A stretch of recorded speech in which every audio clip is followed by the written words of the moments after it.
विवेक और ये है बाकी हानमा सन ऑफ ओगर सीजन 2 का एपिसोड नंबर 4। पिछले एपिसोड में जैसा कि हमने देखा था कि किस तरीके से रेत्सु को खा डाला था पिकल ने, उसके ट्रैप, उसके शोल्डर्स उखाड़ डाले थे। खैर उसके बाद क्या हुआ इसी एपिसोड में पता चलेगा, तो सब्सक्राइब कर लो अगर कर लिया हो तो। Let's roll the intro. Episode number 4 की शुरुआत में हम देखते हैं कि किस तरीके से क्रशिंग मूव से रेत्सु ने डाउन कर दिया होता है पिकल को, और रेत्सु सोच रहा होता है कि फाइनली इसने वर्क किया। लेकिन तभी हम देखते हैं कि पिकल अपने मर्जी से यूं ही लेटा था, उसे फर्क तक नहीं पड़ा होता। ये देखकर स्ट्राइडम और टोकुगावा चौंक जाते हैं। उतने में ही डॉक्टर आइंस्टाइन उन्हें बताते हैं कि पिकल को जैसा आप सोच रहे हैं वो वैसा नहीं है। उसने कई मिलियन साल इसी तरीके से जमे जमे निकाले हैं। उसकी बॉडी, उसके मसल्स, उसके बोन्स जो हैं अलग लेवल के स्ट्रॉन्ग है भाई। और डॉक्टर आइंस्टाइन तभी बताते हैं जब वो उसके मसल्स और बोन्स के बारे में थोड़ा रिसर्च कर रहे थे, तब उन्हें पता चला कि उसके अलग ही तरीके के बोन्स हैं, एकदम ब्रॉड और बहुत ज्यादा स्ट्रॉन्ग। उसका गला लिटरली इतना मोटा है कि मतलब क्या ही कहें। पिकल के बॉडी की संरचना पूरी तरीके से अलग है और ये कई सालों से बनता आ रहा है, मतलब इवॉल्व हो रहा है पिकल अभी भी। वो कई चीजें सीख रहा है। ये उस समय का फेज चल रहा है पिकल का जब वो अपने एवोल्यूशन के लास्ट स्टेज में है। यानी कि इसका मतलब ये है कि वो अभी बहुत कुछ सोचना और सीखना बाकी है। इन्हीं सब के बीच अचानक से पिकल को जोर से क्रश करने की कोशिश करता है अपने लेग से रेत्सु, लेकिन उतने में ही हम देखते हैं कि पिकल एकदम बिल्ली की तरह ऊपर उछल गया होता है। कहीं ज्यादा ऊपर उछलने के बाद वो अचानक से जमीन में लैंड करता है और अपने स्ट्रॉन्ग लेग्स को हमें दिखाता है। यार मतलब क्या ही गजब के लेग्स हैं इसके, और वो गुस्से में भी लग रहा होता है। खैर पिकल को ऐसे थोड़ा सा सीरियस होते रेत्सु ने देखा नहीं था पहले, तो यहाँ पर रेत्सु भी अब थोड़ा और सीरियसली लड़ने के लिए रेडी हो जाता है क्योंकि उसकी जान पर बात बनाई है। और यहाँ पर पिकल बहुत ज्यादा भयानक लग रहा होता है। ये सब देखकर रेत्सु को रियलाइज होता है कि ये तो कोई मतलब पुराना स्टैंस कर रहा है। इसका मतलब ये है बीस्ट स्टैंस। इसका मतलब ये वही स्टैंस है जो कि लॉयंस यूज करते हैं अपने आप को जोर से लॉन्च करने के लिए अपने स्ट्रॉन्ग लेग मसल्स के थ्रू। खैर इसी स्टैंस में अब पिकल होता है और अपने आप को लॉन्च करने के लिए बिल्कुल रेडी होता है। पूरे तरीके से अपने फ्लेक्स कर दिए होते हैं मसल्स उसने। और यहाँ पर रेत्सु इससे पहले कुछ और सोचे कुछ करे, उतने में ही वो खुद को लॉन्च कर देता है और तेजी से बढ़ने लगता है रेत्सु की ओर। इससे पहले कि रेत्सु को कुछ रियलाइज हो, कुछ समझ पाए, 2 सेकंड में काम हो जाता है। इतनी जोर से टक्कर रखती है ना रेत्सु को, लिटरली वो जाके अंदर अरीना में टकरा जाता है। रेत्सु इतना जोर से टकराया होता है कि लिटरली उस दीवार में गड्ढा सा बन गया होता है। और यहाँ पर हम पिकल को देखते हैं, उसे थोड़ी सी चोट आई होती है, उसके नाक से खून बह रहा होता है, प्लस उसके एक आंख में थोड़ा सा खून जम गया होता है। और इन्हीं सब के बीच हम रेत्सु को देखते हैं। रेत्सु एकदम चारों खाने चित पड़ा हुआ होता है और रेत्सु ऑफिशियली हार चुका होता है। और अब यहाँ पर पिकल एकदम से रोना शुरू कर देता है और धीरे धीरे करके आगे बढ़ने लगता है। और तभी यहाँ पर डॉक्टर आइंस्टाइन टोकुगावा को बताते हैं कि किस तरीके से अब पिकल रेत्सु को पूरा खा जाने वाला है, क्योंकि रेत्सु ने यही तय किया था कि अगर वो हार गया तो वो खाना बन जाएगा पिकल का, और यहाँ पर होता भी ऐसा ही है। फिर इन सब बातों के बाद अब टोकुगावा दौड़कर पिकल के पास जाते हैं रेत्सु को बचाने के लिए, और यहाँ पर पिकल पास ही खड़ा होता है। लेकिन तभी वो उससे कहते हैं कि रेत्सु बहुत ही गजब की पावर स्पिरिट वाला आदमी है, वो एक अच्छा वॉरियर है, वो बस तुमसे लड़ना चाहता था, तुम्हें एक अच्छी फाइट देना चाहता था, तुम इस तरीके से उसे नहीं खा सकते। खैर पिकल थोड़ी देर उसकी बातों को गौर से सुनता है और जैसे ही वो उसके पास जाते हैं सटाक से एक हाथ मारकर उन्हें दूर कर देता है और अपने वहशी पने में उतर आता है। और इसके बाद हम देखते हैं पिकल अब फाइनली खाना शुरू कर चुका होता है रेत्सु को। वो एक उसकी टांग उखाड़ लिया होता है और उसे चबाया जा रहा होता है, धीरे धीरे करके खा रहा होता है। ये सच में काफी डार्क सीन है और उसे एनिमे हिस्ट्री का मुझे ऐसा फील हो रहा है। खैर यहाँ पर पिकल एकदम मदमस्त होकर खाया जा रहा होता है रेत्सु के लेग को, और उतने में ही हम देखते हैं कि उसके चेहरे का इंप्रेशन बदल जाता है और यहाँ पर डॉक्टर आइंस्टाइन ने उसे इंजेक्शन देकर बेहोश कर दिया होता है, क्योंकि अगर वो ऐसा नहीं करते तो वह सच में रेत्सु को पूरा खा जाता। खैर इन सब के बाद रेत्सु हॉस्पिटलाइज्ड हो जाता है और यहाँ पर उसने अपना एक लेग खो दिया होता है। वो उठता है तो उसे रियलाइज़ होता है कि किस तरीके से उसने बहुत बुरा काम किया है। उसने अपना प्रॉमिस तोड़ा है क्योंकि उसने पिकल से प्रॉमिस किया था कि वह उसका खाना बनेगा हारने पर। खैर, इससे उसे सच में काफ़ी दुख होता है क्योंकि वो सच में चाहता था कि उससे पिकल पूरा का पूरा खा जाए। क्या आदमी है यार। रेत्सु एकदम गिल्ट से भर जाता है। वो एकदम से खुद को कचोटने लगता है, बहुत ज़्यादा दुख मनाने लगता है। उतने में ही हम देखते हैं कि वहाँ पर हमारा बाकी विजिट करता है उसके पास। खैर, इन सब के बाद उससे मिलने के बाद उसकी हौसला अफजाई में लग जाता है बाकी, और यहाँ पर वो उससे कहता है कि तुमने अपना सब कुछ देकर उससे लड़ाई की। तुम चाहते थे कि तुम लड़ो, तुमने लड़ा, काफ़ी अच्छा किया, तुमने काफ़ी अच्छी टक्कर भी दी उससे। लेकिन साथ ही साथ मैं तुम्हें ये बता दूं कि जो कि नाम तुम्हें दिया गया है सी किंग रेत्सु, वो सच में काफ़ी सही है। वो इसलिए नहीं दिया गया है क्योंकि तुम अपने प्रोमिसेस पूरे करते हो, वो इसलिए दिया गया है क्योंकि तुम्हारी वॉरियर स्पिरिट, तुम्हारी पावर स्पिरिट काफी गजब की है। तुम ये डिजर्व करते हो, वरना इस तरीके से खुद को दांव पे लगाकर कौन लड़ता है। किसी अपनी लाइफ की चिंता नहीं होती। तुम सच में काफी गजब के हो रेत्सु। अपना हौसला मत हारने दो और ऐसे ही चलते चलो। थैंक यू बाकी, तुम्हारा बहुत बहुत शुक्रिया। मैं सच में काफी लो फील कर रहा था। खैर, इतनी गहरी गहरी बातों के बाद अब फाइनली बाकी अपने घर की ओर निकल जाता है और अच्छे कपड़े पहने होते हैं यार उसमें। जरा गौर करो, ये आदमी वरना एक टी शर्ट ही पहनकर कहीं भी चला जाता है। खैर, वो ऐसे ही जाते जाते पिकल के बारे में सोच रहा होता है कि सच में उसने उसे खाने की कोशिश की। मतलब कितने मॉरल्स वाला आदमी है ये। कैनिबलिज्म वाली हरकतों में ये उतर गया।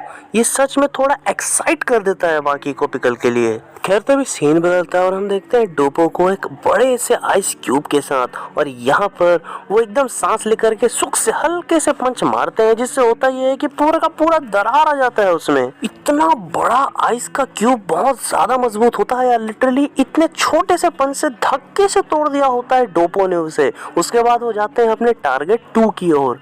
वो होता है एक मेटल का रॉड। खैर, वो एकदम छोटा सा नीडल की तरह होता है। उतने में अचानक से एकदम से उसमें हाथ चला देते हैं डोपो, जिससे होता यह है कि वो 2 टुकड़े में कट जाता है। इस आदमी के हाथ में धार कितनी है भाई, लिटरली काट दिया इतने मजबूत मेटल को। और यहाँ पर ये सब देखकर सभी उनके चेले ताली बजा रहे होते हैं और कात्सुमी भी ये सब देखकर काफी ज्यादा इम्प्रेस हो जाता है। खैर, इसके बाद डोपो को कोई बताने आता है कि उनका कोई कॉल आया है। खैर, जब कॉल अटेंड करने जाते हैं डोपो, तो उन्हें पता चलता है कि रेत्सु को, सी किंग रेत्सु को खाने की कोशिश हुई है पिकल के द्वारा। एक पैर भी गंवा दिया है उसने। और यह ब्रेकिंग न्यूज वो तुरंत कात्सुमी को बुलाकर उसे बताते हैं कि किस तरीके से सी किंग रेत्सु हार गया और खा लिया गया। यह सुनकर सच में वो काफी चौंक जाता है। वह एकदम गुस्से में आ जाता है। वो कहने लगता है कि उस फालतू केवमैन की हिम्मत भी कैसे हुई सी किंग रेत्सु को खाने की कोशिश करने की। खैर, यहाँ पर डोपो ये सब सुनकर कहता है, नहीं नहीं नहीं, तुम समझे नहीं। क्या नहीं समझा, बताइए मुझे। बिकल को तुम साधारण समझने की कोशिश कर रहे हो, उसे अंडर एस्टिमेट कर रहे हो। हम सब उसके लिए कोई फाइटर्स हैं ही नहीं। हमारा नॉलेज कोई मायने नहीं रखता। हम सब सिर्फ और सिर्फ खाने की तरह हैं उसके लिए। तुम फिश, तो मैं मीट। अगर ऐसी बात है, वो हमें खाना मानता है, तो मैं भी उसे खाना ही मानता हूँ और मैं पिकल को चबाकर खा जाऊंगा। खैर, तभी हमें पता चलता है कि रेत्सु की ब्रेकिंग न्यूज चारों तरफ फैल गई होती है। सभी लोगों को पता चल गया होता है कि सी किंग रेत्सु के साथ आखिर क्या हुआ, और इतना सोचकर उससे लड़ने की इच्छा रखने वाले कई लोग पीछे हट जाते हैं। खैर, इन सब न्यूज के बाद बदल जाता है सीन और हम देखते हैं कि किस तरीके से जहाँ पिकल को बेहोश करके रखा गया था, उस डोर को तोड़ फोड़ कर वो बाहर निकल चुका है। खैर, डॉक्टर आइंस्टाइन हमें बताते हैं कि उन्होंने 10 हाथियों को बेहोश कर देने जितना डोज दिया था पिकल को, लेकिन कोई फायदा नहीं हुआ। खैर, हमें बताया जाता है कि वो जो डोर्स हैं वो बहुत ज्यादा मजबूत है, उन्हें कोई नहीं तोड़ सकता। लेकिन यहाँ पर तो हमारे पिकल भाई साहब उसे तोड़कर ऊपर बैठ गए होते हैं नजारे देखने के लिए। खैर, तभी सीन शिफ्ट होता है और हम देखते हैं 21 साल के एक नौजवान राहुल को। यहाँ पर वो यूं ही टोक्यो की गलियों में घूमता हुआ किसी से फाइट करने की सोच रहा होता है, क्योंकि वह एक प्रोफेशनल बॉक्सर है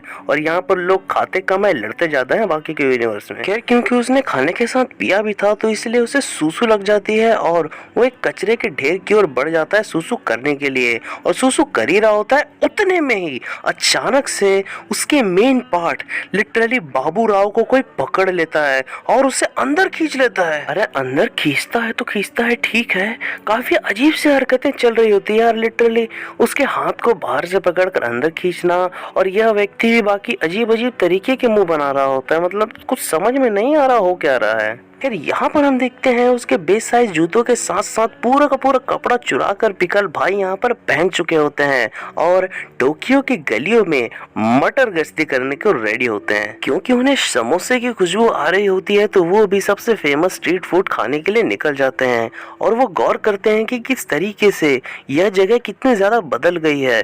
मतलब देखो तो यार, चारों तरफ खाली लाइट्स हैं, इतने सारे लेटर्स हैं और यहाँ पर इंसान ही इंसान घूम रहे हैं, वो भी कितने छोटे हाइट के। खैर यहाँ पर पिकल देखता है कि वो कहाँ से आया है, उसने किस तरीके से मार चीर कर खाया है, केवल वही तो उसका काम था, मारो और खाओ।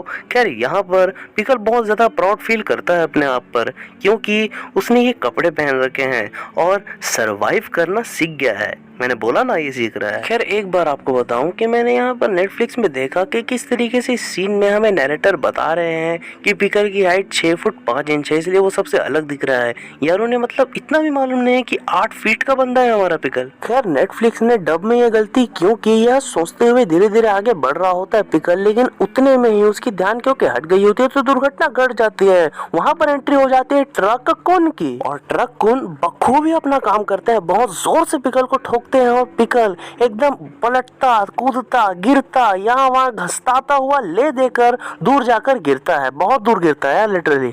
लेकिन आपको बता दूं कि यहाँ पर चोट ट्रक कून को लगी होती है, पूरा पिकल का शरीर छप गया होता है उसमें। और यहाँ पर एक भला इंसान उसे आकर पूछता है कि भाई साहब आप ठीक तो हैं, आप उठ सकते हैं।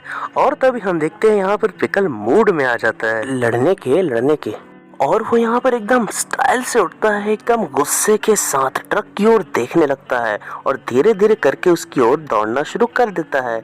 और दौड़ते दौड़ते दौड़ते जाकर हम देखते हैं कि वो अचानक से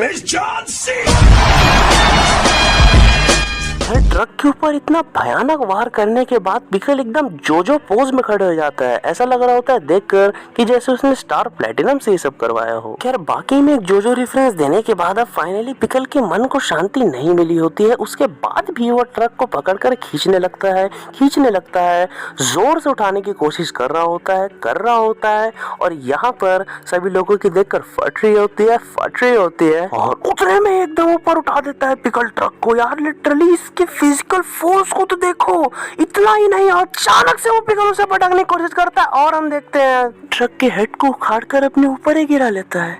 यार क्या बेइज्जती है यार, ऐसा नहीं हुआ था, मांगा में नहीं हुआ था। खैर इसके बाद पिकल जैसे तैसे खुद को संभाल कर उठता है और जोर से किक मार देता है ट्रक को जाके और वो ट्रक की जी को फाड़ने लगता है। खैर देखो ऐसा होता है बाकी एनिमे में हमारे ट्रक कून के साथ। यार बाकी जगह में ट्रक ने किसी को ठोका, वो दूसरे यूनिवर्स में पहुंच जाता है, पूरा इजी किट हो जाता है, एक नया एनिमे बन जाता है। खैर अब यहाँ पर जैसे ही उसकी जी को पूरा फाड़ कर सकता है पिकल तो उसे जन्नत दिख जाती है भाई, जन्नत। उसके लिए जन्नत भाई, उसे भूख लगी है। खैर वो वाला ट्रक जो होता है एकदम मीट से भरा पड़ा हुआ होता है और यहाँ पर क्या करता है पिकल, खाना शुरू कर देता है। उसकी तो जैसे लॉटरी लग गई होती है, एकदम आराम से वो बैठकर खाए जा रहा होता है, लोगों की फट रही होती है भाई। और पिकल की पेट भरते भरते ये वाला एपिसोड यहीं पर समाप्त हो जाता है। और अब मैं हर बार की तरह वही बोलूंगा कि अभी और एपिसोड बाकी है, सब्सक्राइब कर लो। खैर तो कर लो यार। तो आज के लिए बस इतना ही। वीडियो को लाइक करें, चैनल को सब्सक्राइब करें, हम आगे भी और ऐसी वीडियोस लाते रहेंगे। Love you all, I am out.